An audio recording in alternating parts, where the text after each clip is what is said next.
Los Souls-like están en todas partes. Cada año aparecen nuevos juegos que prometen combates desafiantes, mundos decadentes, jefes monumentales y la satisfacción de superar obstáculos que parecían imposibles. La influencia de Dark Souls es tan grande que hoy existe un género construido alrededor de sus ideas. Pero eso hizo preguntarme algo. ¿Qué había antes del Souls-like? Esto es Introspección Friki. Bienvenidos a Vuelta Temporal.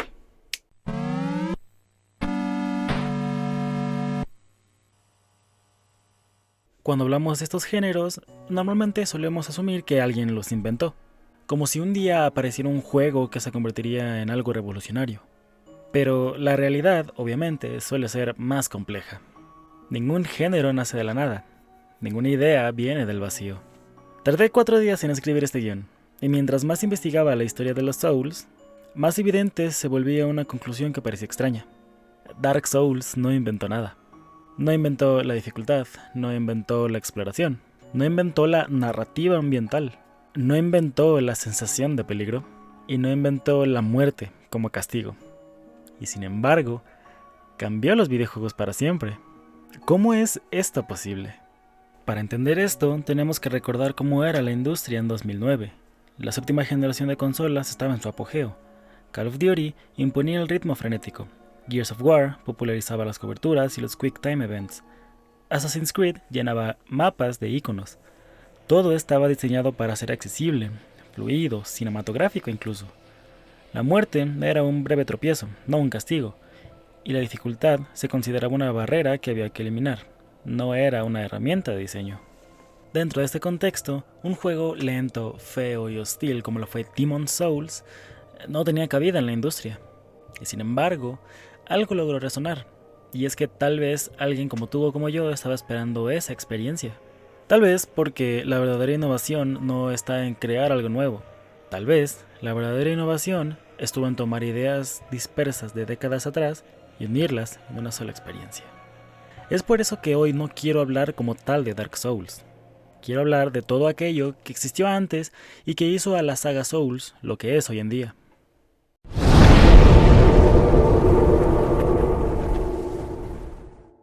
Cuando pensamos en Dark Souls, lo primero que se nos viene a la mente son sus jefes. Ornstein y Smough, Artorias, Manus. Pero si hay una sensación que define a la saga Souls, no es la adrenalina de una pelea, es el miedo a avanzar.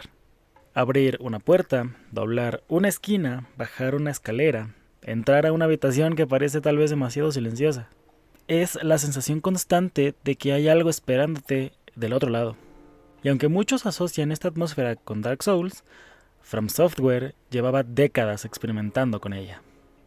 Mucho antes de Lord Run, existió Kingsfield, un RPG en primera persona lanzado en 1994 exclusivamente para Japón. Un juego lento, torpe, incómodo, y precisamente por eso aterrador. No había música épica acompañando tus aventuras, no había personajes celebrando tus victorias, no había indicaciones claras sobre dónde debías ir. Solo habían pasillos oscuros, criaturas hostiles y la constante sensación de estar perdido.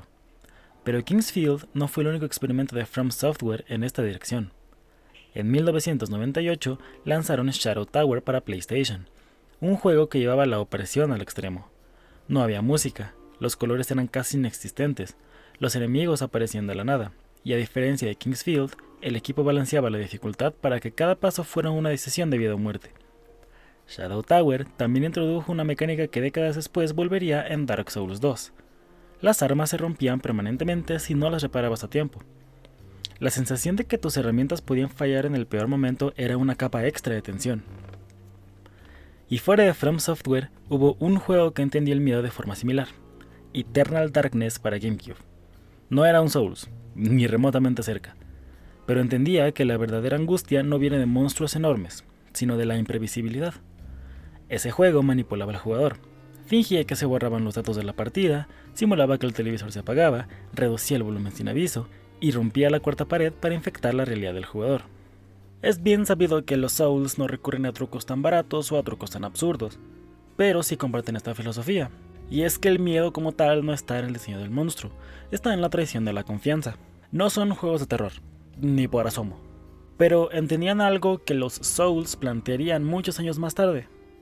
Y es que el miedo no surge de lo que ves, surge de lo que imaginas, de esa incertidumbre, de no saber qué es lo que te espera atrás de esa puerta.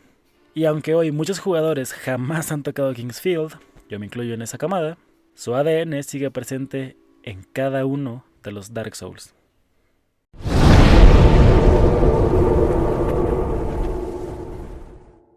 Hay una frase que suele repetirse constantemente cuando pensamos en algún Dark Souls. Es difícil. Pero siempre he pensado que esta descripción es ciertamente insuficiente, porque existen juegos que son, en efecto, mucho más difíciles. Ghosts 'n Goblins, por ejemplo, puede ser brutal. Battletoads puede ser incluso hasta despiadado. Sin embargo, la sensación entre estos juegos y esta saga es genuinamente distinta. Los juegos anteriormente mencionados castigan tus defectos. Dark Souls los convierte en lecciones aprendidas. Cuando mueres en algún Souls, el juego no te está diciendo directamente que eres malo. Te está diciendo que prestes atención, observa, aprende y vuelve a intentarlo. La muerte en este género deja de ser un fracaso y se convierte en algo que tienes que aprender. Y aunque esta filosofía tomó su forma más famosa en Dark Souls, en verdad esta idea viene de décadas de diseño atrás. Los juegos arcade dependían 100% de que te aprendieras los patrones de ataque. Los juegos de acción dependían de reflejos y de conocimiento mecánico. Y hubo un título en 2004 que llevó esta exigencia al extremo: Ninja Gaiden. El Ninja Gaiden para la primera Xbox, no las ediciones de la NES, el resurgir de esta misma saga. Ninja Gaiden es un juego rapidísimo, casi imposible, donde cualquier enemigo común podía aniquilarte en segundos, pero con un detalle crucial: no permitía cancelar ataques a mitad de ejecución. Una vez que pulsabas el botón, te comprometías, igual que en los Souls años después. Ninja Gaiden demostró que existía un público dispuesto a invertir horas perfeccionando habilidades. Y hubo otro linaje importante: los juegos de acción japoneses de principios de los 2000. Por ejemplo, los Devil May Cry. Estos juegos elevaron el listón de la exigencia mecánica, pero con una diferencia crucial. Mientras Ninja Gaiden castigaba la impaciencia, Devil May Cry recompensaba el estilo. Era difícil, sí, pero te permitía improvisar, lucirte y romper las reglas. Los Souls decidieron tomar el camino opuesto: reglas rígidas, consecuencias claras, nada, absolutamente nada de combos aéreos. Pero de Devil May Cry sí que aprendieron algo. Los jefes no debían ser obstáculos que parecían imposibles, debían ser exámenes. O aprendías los patrones de cada uno de los jefes, o morías, y morías, y morías.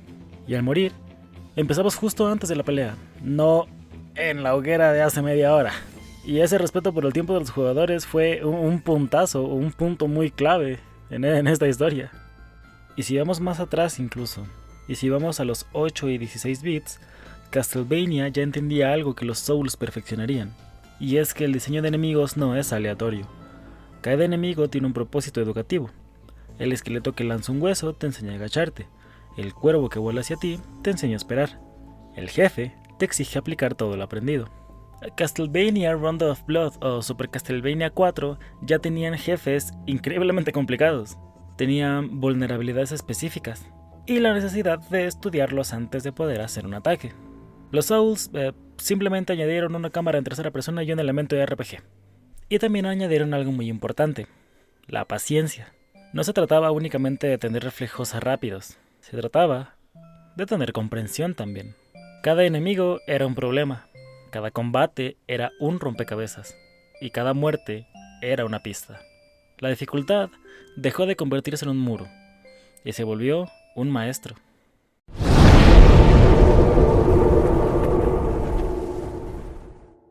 Hay algo curioso en la forma en la que los juegos modernos están diseñados.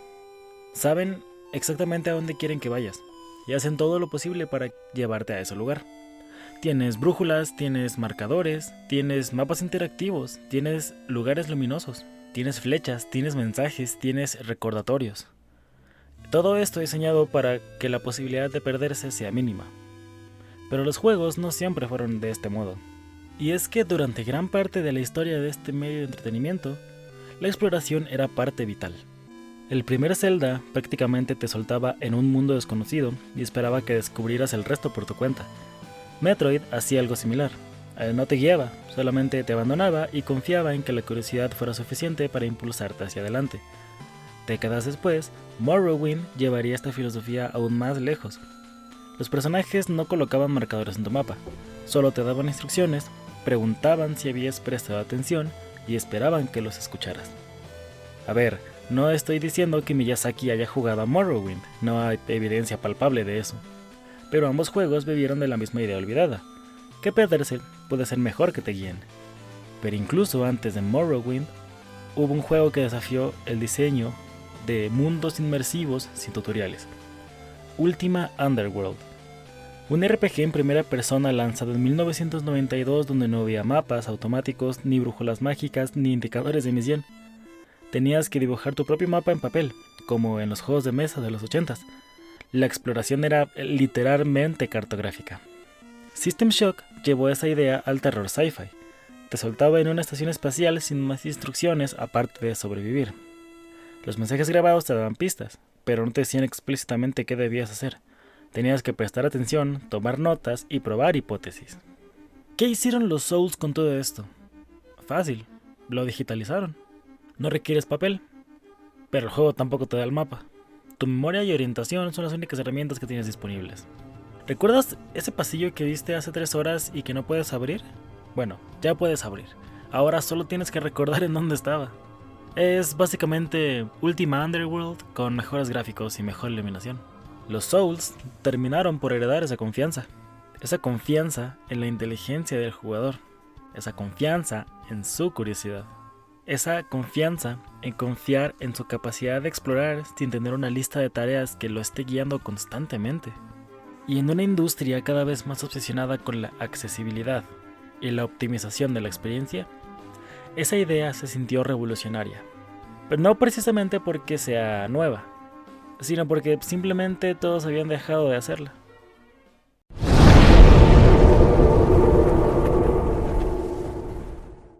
Una de las características más celebradas de los Souls-like es precisamente su forma de contar historias, o en su defecto su negativa a contarlas directamente. La mayoría de los videojuegos te presentan la historia mediante diálogos, cinemáticas o incluso documentos extensos con la misma. Los Souls-like prefieren las ruinas, prefieren el silencio, prefieren espacios vacíos. Pero incluso, esta filosofía tiene antecedentes. Myst ya utilizaba el entorno como una herramienta narrativa. System Shock permitía reconstruir acontecimientos a partir de fragmentos dispersos. Ico comunicaba emociones enteras con apenas unas pocas palabras. Super Metroid es quizá el ejemplo más brillante de la narrativa ambiental antes de los Souls. La historia de la desaparición de los seres de Cephas, la soledad de Samus, la tragedia del bebé Metroid, todo eso se cuenta sin diálogos, sin cinemáticas extensas, con el diseño de niveles, con la música que cambia cuando entras a una zona, y con los cadáveres de los guerreros anteriores. Super Metroid también te enseñaba mecánicas sin un solo texto.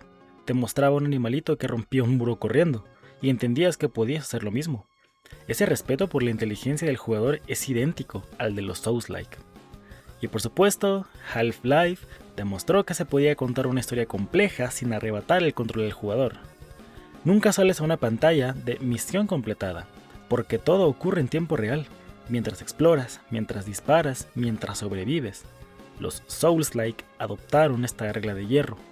El jugador siempre tiene el control, excepto cuando muere. Todos estos juegos entendieron algo fundamental, y es que el mundo como tal puede contar historias.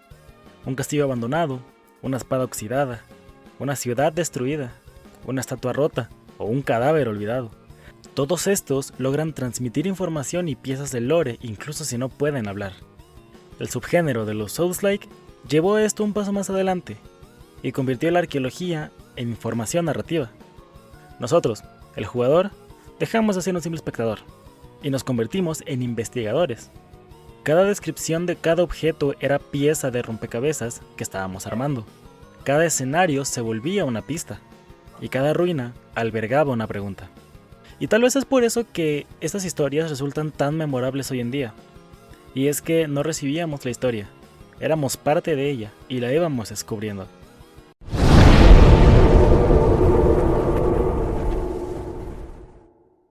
En todos estos juegos, los jefes no solamente son el obstáculo mayor al final de un nivel, son el espectáculo, son la prueba definitiva de las habilidades que has ido recolectando.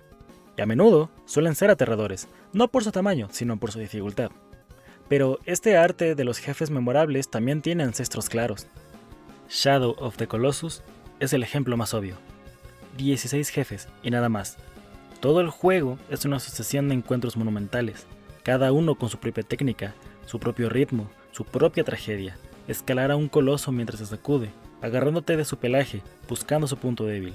Eso es puro Souls antes de que existiera Demon's Souls. Fumito Ueda, su creador, también dirigió Ico, y más tarde The Last Guardian. Su estilo narrativo minimalista, su mundo de ruinas antiguas, su confianza en que el jugador descubrirá las reglas por sí mismo es un espejo perfecto de lo que From Software haría años después. Otro precedente clave es Monster Hunter. Aquí los jefes no eran monumentos estáticos, sino criaturas que vivían, que huían, se enfurecían y cambiaban de zona. El combate exigía preparación extra, trampas, pociones, afilar el arma, estudiar patrones. Las similitudes con el subgénero que estamos investigando son tantas que muchos consideran a Monster Hunter un primo hermano. La diferencia principal es que en Monster Hunter no hay exploración de mundo interconectado, todo gira en torno a la pelea. Es más, incluso God of War entendió la importancia de los jefes espectaculares. El combate contra Hydra en el primer barco, el enfrentamiento contra Ares al final, eran impresionantes, eran cinemáticos. Sí, pero también exigían reflejos y aprendizaje. La diferencia es que God of War te dejaba ganar con espectáculo. Los Souls-like te exigen ganar con habilidad. Pero Blasphemy ya estaba ahí. Todos sabemos que los jefes eran el espectáculo, pero la muerte era el precio de entrada. Porque antes de los Souls, ya había juegos que entendían la filosofía de que para aprender necesitas caer una y otra vez. Una de las mecánicas más importantes en Dark Souls es que la muerte jamás es definitiva, pero vaya que duele. Pierdes tus almas, pero pues oye, te quedas todo lo demás. Digamos que es un equilibrio entre la frustración y el aprendizaje. Hay muchos juegos anteriores a Dark Souls que llevaron el castigo a un punto crítico. Los roguelike tradicionales son el mejor ejemplo de esto. Juegos como Rogue, NetHack o Angband, morías y tu personaje desaparecía para siempre. Tus niveles, tus objetos, tu progreso, absolutamente todo se borraba. Solo quedaba el aprendizaje en tu cabeza. Diablo suavizó esa fórmula. Podías recuperar tu cuerpo y tus objetos, pero con riesgo. Y luego Diablo 2 popularizó el modo hardcore, donde la muerte es permanente. Los jugadores que elegían ese modo sabían que cada decisión era definitiva. Esa tensión es muy similar a la que generan las almas en los Souls. No quieres morir no porque pierdas en el juego, sino porque pierdes tiempo invertido. Y los juegos arcade también entendían esto a su manera. En Gauntlet, por ejemplo, cada moneda daba una cantidad limitada de vida. Morir costaba otra moneda. La muerte tenía un precio económico. Los Souls cambiaron la moneda real por una virtual, siendo las almas. Pero la psicología era idéntica. From Software incluso llegó a experimentar con un sistema más extremo, en Shadow Tower Abyss del 2003, donde las armas se rompían permanentemente si no las arreglabas a tiempo. Afortunadamente, en la saga Souls encontraron el punto medio. Claro, duele perder, pero no duele tanto como para dejar de jugar.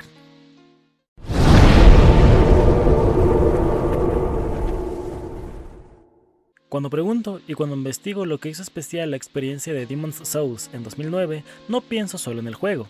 Pienso en los foros, en GameFAQs, en los mensajes de texto por debajo del juego. Demon's Souls no te guía. Lo que te guía son los demás jugadores. Esa comunidad de ayuda mutua, de compartir secretos, de dibujar mapas en papel, ya existía décadas atrás. En los 80s, jugar a The Legend of Zelda era una experiencia enteramente social. Nadie encontraba la octava mazmorra sin ayuda de un amigo que le dijo: oye, quema el arbusto de la izquierda. Las revistas como Nintendo Power se llenaban de mapas y trucos. El conocimiento del juego se construía colectivamente.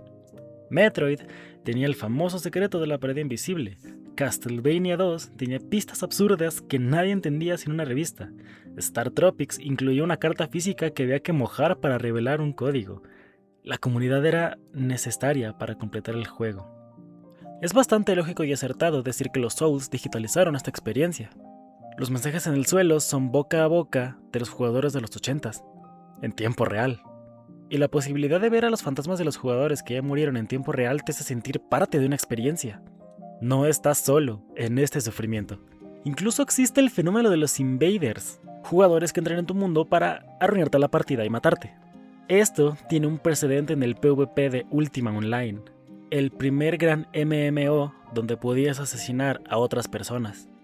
La tensión de saber que algún otro humano podía arruinarte la partida en cuestión de segundos era profundamente importante, porque era una experiencia y un temor mucho mayor al de una inteligencia artificial programada para hacerlo.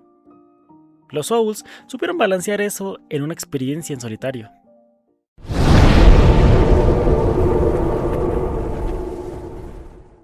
Después de 20 minutos de estar analizando, sería fácil concluir que Dark Souls y la saga Souls-like es básicamente una amalgama. Y sí, en parte lo es, pero hay un factor mucho más importante en esta historia. From Software llevaba años tratando de capitalizar estas ideas. King's Field, Shadow Tower, Eternal Ring. Estos son juegos que ya visitamos. Incluso muchas más de sus producciones menos conocidas entran dentro de este rubro. Todos tenían mundos hostiles, todos tenían exploración cautelosa. Todos tenían narrativas fragmentadas, todos tenían combates deliberados. Y todos tenían la sensación constante de estar caminando y sentirse perdido. Pero hay otra sensación que recorre estos juegos, más importante incluso que la felicidad, la furia, la rabia o la tristeza. Y es la melancolía. Es ese tipo de tristeza tranquila que no nace del terror, sino de la belleza en lo que se desmorona. En King's Field, por ejemplo, no hay victorias rápidas. Solo hay castillos destruidos. Hay melodías simples y la extraña sensación de estar explorando lugares que nadie más recuerda. Justo lo que estamos haciendo ahora mismo. En Shadow Tower, la abstención de música es un silencio casi sepulcral. ¿Sepulcral está bien dicho? Es como si caminaras por un cementerio de dioses olvidados. Los Souls heredaron esta melancolía y la convirtieron en su principal pilar emocional. Tenemos la luz pálida de Anor Londo, el triste acordeón que anuncia la cierva blanca, el suspiro de Solaire al final de su arco. No son momentos de terror, no son momentos de triunfo. Son solo recordatorios de que este mundo no es solo para los monstruos y la muerte. También hay pérdida, nostalgia, la extraña esperanza de poder encontrar un refugio, poder encontrar una conversación o poder encontrar una hoguera. Esa capacidad para mezclar lo épico con lo íntimo, lo grandioso con lo derrumbado, es quizá el legado emocional más fuerte que From Software le pudo dejar a cada uno de sus juegos. Porque la melancolía como tal no significa resignación. Es el reconocimiento de que todo termina, y aún así vale la pena recordarla, e incluso revisitarla, ¿por qué no? Pero por más importante que esto haya sido, todavía faltaba algo. Faltaba el punto exacto en el que estas líneas lograran converger. Y eso, mis queridos amigos, es Demon's Souls. Lanzado en 2009 para PlayStation 3, Demon's Souls fue el verdadero origen del género. Un proyecto que Sony consideró tan poco prometedor que se negó a publicarlo fuera de Japón. Era un experimento raro, feo, hostil y absolutamente genial, porque Demon's Souls no se limitó a reunir las viejas ideas de From Software. Añadió dos innovaciones que cambiarían todo. La primera es el sistema de muerte con recuperación de almas. Al morir, perdías toda tu experiencia acumulada, pero tenías una única oportunidad de recuperarla llegando al lugar donde habías caído. Eso transformó cada muerte en una decisión. ¿Arriesgo todo por recuperar lo que era mío o acepto la pérdida y sigo adelante? La segunda es el multijugador asíncrono. Fantasmas de otros jugadores muriendo a tu alrededor, mensajes escritos en el suelo, invocaciones e invasiones.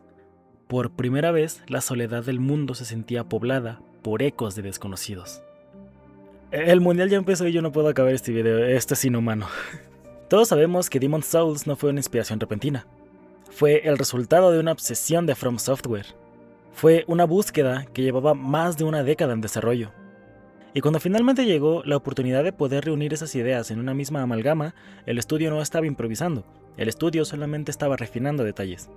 Vale la pena contar la anécdota de cómo Demon's Souls fue salvado varias veces. El proyecto llevaba años de desarrollo sin rumbo, y From Software había apostado por hacer un RPG por la línea de Oblivion, pero no funcionaba. El juego era aburrido, era genérico, no tenía alma. Entonces llegó Hidetaka Miyazaki, un empleado que hasta entonces solamente había trabajado en juegos de oficina y en Armored Core. Nadie quería dirigir el proyecto de Demon's Souls porque era un desastre. Hidetaka Miyazaki llegó y dijo: yo tomaré las riendas, pero pondré mis propias reglas. Y las reglas para ese tiempo eran absolutamente radicales. Tenías una dificultad altísima, tenías la ausencia de un mapa, tenías la ausencia de un botón de pausa. Tenías un multijugador extraño que te podía arruinar la partida que llevabas horas y horas construyendo. Todos pensaron que este proyecto era una locura, y Sony Japón lo lanzó solamente para Japón, con poca fe. Pero entonces pasó algo curioso, y es que en Occidente, en este lado del mundo, la gente estaba empezando a importar la versión asiática, porque sabían que era algo especial. Los foros rápidamente se llenaron de teorías, se llenaron de guías, se llenaron de mapas escritos a mano. La comunidad poco a poco construyó el conocimiento que el juego no proporcionaba. Y este fenómeno, el de jugadores aprendiendo de otros jugadores, fue la prueba definitiva de que esta fórmula sí funcionaba.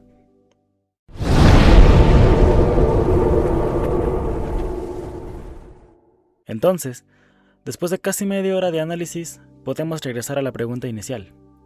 ¿Qué había antes del Souls-like? La respuesta es más complicada de lo que puede parecer.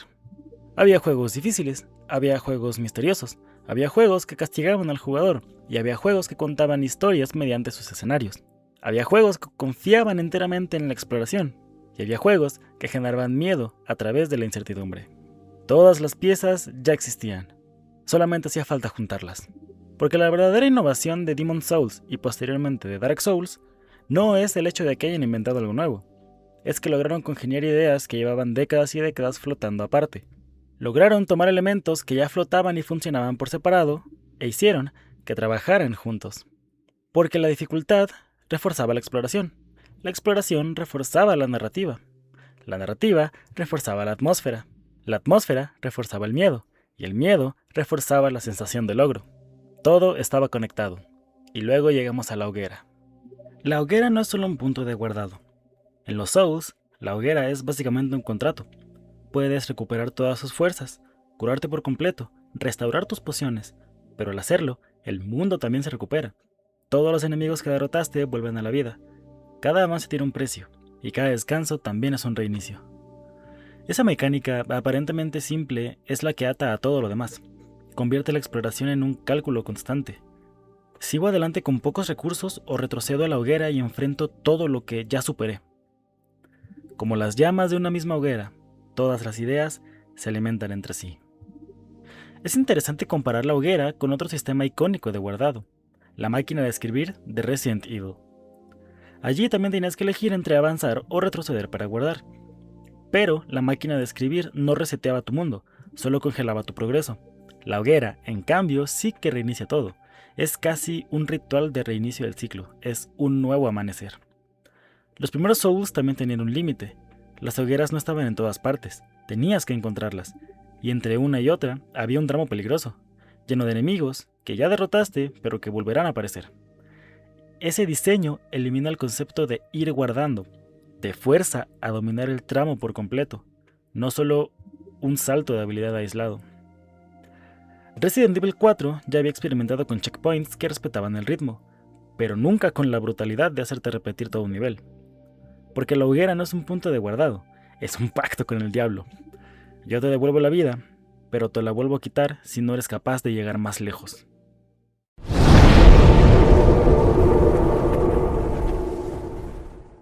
Tal vez la pregunta estaba mal desde el principio. Preguntar qué había antes de los Souls-like implicaba asumir que existía un único ancestro, un único origen o un único momento de creación. Pero la historia de los videojuegos rara vez funciona así. Los géneros son ecosistemas. Evolucionan, mutan, toman inspiración de lugares inesperados y se transforman en algo nuevo. Dark Souls no fue el comienzo de una historia. Fue el momento en el que muchas historias distintas finalmente se encontraron. La saga nació de décadas de experimentación, de diseñadores intentando resolver problemas distintos, de juegos olvidados que introdujeron pequeñas innovaciones, y de decisiones que en su momento parecían insignificantes. Y quizás por eso que son atemporales, y siguen pareciéndome a mí fascinantes. Porque cuando llegamos a alguna hoguera en Dark Souls, no estamos viendo el inicio de una historia. Estamos viendo el resultado de muchas otras que iniciaron mucho antes de Lord Run, mucho antes de Boletaria, mucho antes de que existiera algo llamado Souls-like. Dicho esto, y ahora sí, después de media hora, podemos regresar al presente, porque la hoguera sigue encendida y hay nuevos mundos para explorar. Porque hoy, más de una década después, este género se ha ramificado en formas que absolutamente nadie esperaba. Elden Ring llevó el mundo abierto a la fórmula. Lies of P reinterpretó la historia de Pinocho con mecánicas Souls. Hollow Knight y Blasphemous transformaron esto a una esencia 2D. Incluso Star Wars Jedi, Fallen Order y God of War Ragnarok, porque estos juegos tomaron prestados elementos del género. Pero lo fascinante es que por muchos juegos que aparezcan después, la pregunta siempre seguirá siendo la misma. ¿Qué toman de sus ancestros? Porque cada Souls-like exitoso tiene la misma fórmula que Kingsfield ya había planteado y ya entendía desde 1994. El jugador no quiere un camino fácil. El jugador quiere un camino que valga la pena recorrer. Y eso, al final, no lo inventó ningún juego. Es una verdad que es tan vieja como los juegos mismos. Y ya saben que mi nombre es Volta, me pueden llamar Alec, y luego de 10 días de investigación, escritura de guión, grabación y edición, esto fue otro pequeño espacio de introspección friki. Les dejo recomendaciones en la pestaña de aquí arriba para que sigan disfrutando mi contenido, mientras vuelvo a tener un espacio que me permita volver a escribir un guión. Mientras tanto, sayonara.